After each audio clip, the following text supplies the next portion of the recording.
Good evening, Miss Teasdale. How have you been since you returned home? Dr. Reed. Oh, thank God you returned safely from these awful streets. I was so worried about my father that I left without thanking you properly. Please don't mention it, miss. Good.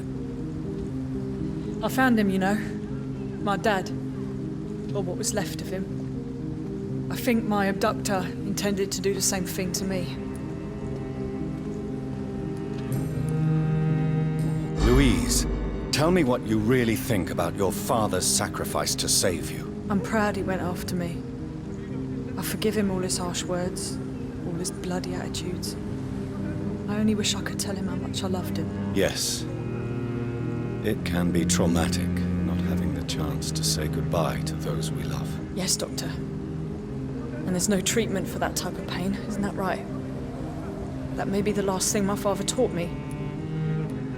You seem to cherish your father a great deal. Dad was the best.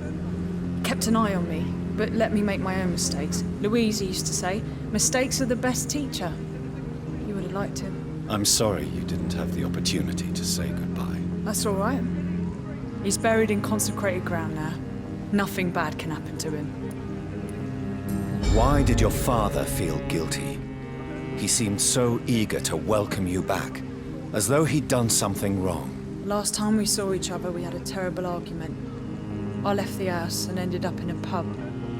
That's where the vampire met me. Dead drunk. I see. We argued a lot, me and Dad. But I always came home. I'm sure that's why he went to find me. He knew something bad had happened.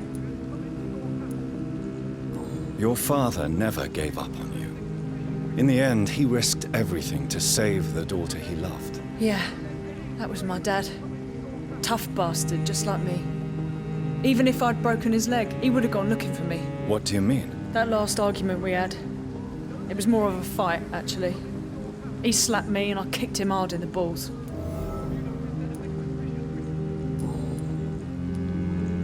What can you tell me about Aloysius Dawson? Never heard of him. Really?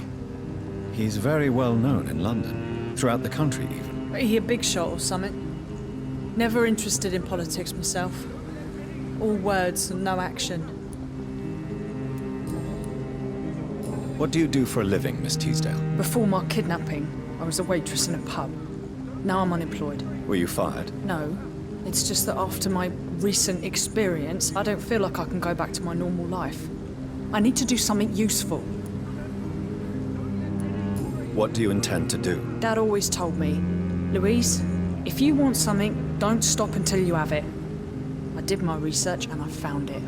Ichabod Throgmorton, professional vampire hunter.